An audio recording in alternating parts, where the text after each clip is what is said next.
Every great story has a beginning, and for the Roman Empire, well, that legend is one of the biggest ever told. But what if the legend isn't the real story? What if the code that let Rome conquer the world wasn't written in myth, but in conflict, in chaos, and a series of, well, system-breaking revolutions? You know the image, right? The two twin boys, Romulus and Remus, left for dead, but saved by a she-wolf. It's this powerful story about strength and destiny. It's the story Rome told about itself. But the real story, the one that actually explains how Rome pulled off its impossible rise to power, is so much more interesting. And it starts not with a wolf, but with a city that was deeply divided. So, take a look at this early map. It shows you the reality behind that myth. You've got the official city, Rome proper, built on hills like the Palatine.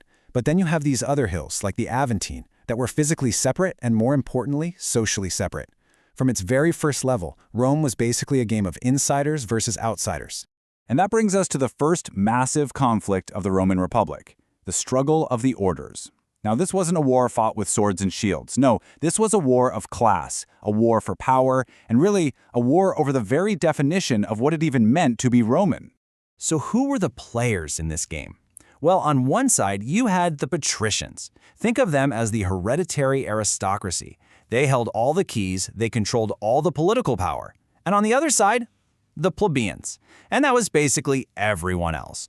Rich, poor, artisans, farmers, you name it. They were the engine that made Rome run, but they had absolutely no voice.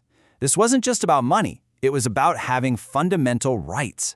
So what did the plebeians do? Well, their ultimate weapon wasn't violence. It was something far smarter. They just left.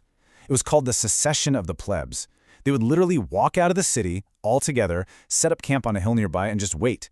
And without them, there were no workers, no merchants, and, this is the critical part, no soldiers. It was basically a general strike on a citywide scale, and it was absolutely brilliant. And guess what? It worked. Over the next 2 centuries, the plebs started gaining a whole series of power-ups. First, in 494 BC, they got the tribunes, powerful officials who could protect them. Then, they got their own assembly. By 449 BC, they forced the patricians to write down the laws for the first time ever, the 12 tables, so justice couldn't just be made up on the spot anymore. You know, this brutal internal fight was Rome's tutorial level. It forced the Republic to learn how to adapt and compromise, and in doing so, it forged this political resilience that would become its greatest superpower.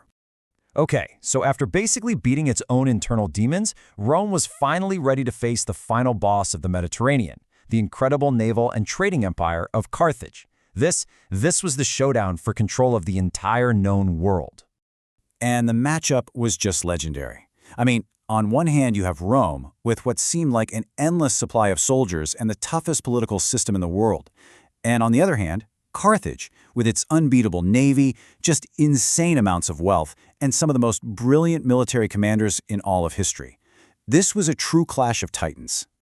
The Greek historian Polybius, who actually lived through all this, asked the one question that really defines this whole era. How? How did this happen so incredibly fast?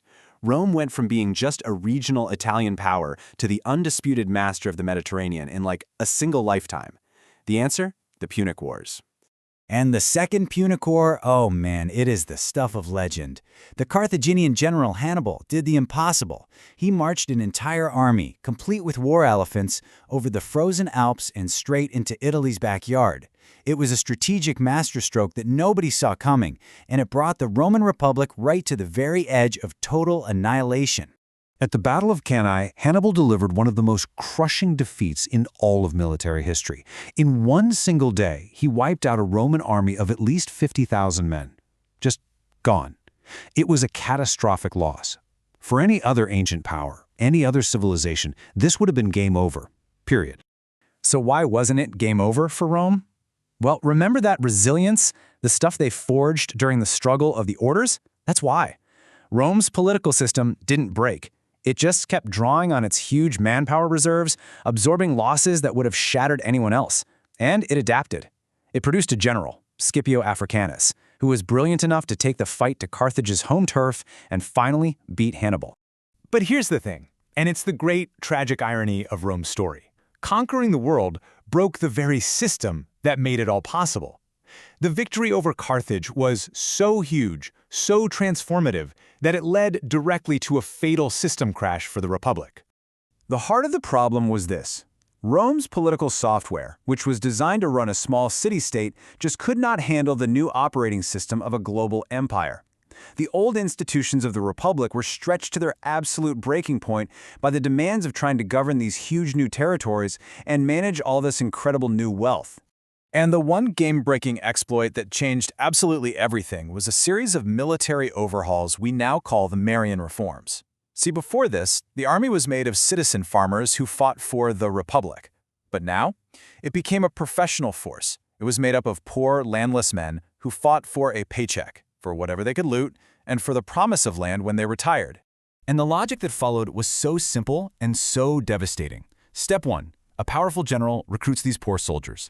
Step 2. He promises them pay and land. Step 3. Their loyalty shifts because the Senate in Rome often failed to deliver on those promises. The army becomes loyal to the general, not to the state. And that leads to the final, fatal step, a power grab, where that general uses his private army to seize political power for himself.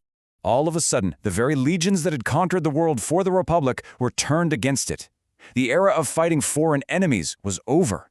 The century of civil war had just begun, with rival generals using their loyal armies to march on Rome itself, all in a bloody fight for personal power. The Republican system just couldn't survive this. The game had changed forever. It was time for a complete system reboot.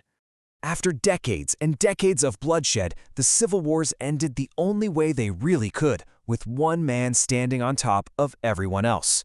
The Republic, with all its assemblies and its elections and its idea of shared power, it was gone, and in its place rose the Roman Empire, ruled by one all-powerful emperor. And so that leaves us with this final massive question. Rome's rise led to unimaginable power, and, for a time, peace and prosperity under the empire, but it came at the cost of the very republic that had achieved it all. So was this transformation the ultimate victory in Rome's long game of power, or was the death of the republic a price that was just too high to pay? The ultimate defeat, just disguised as a level up?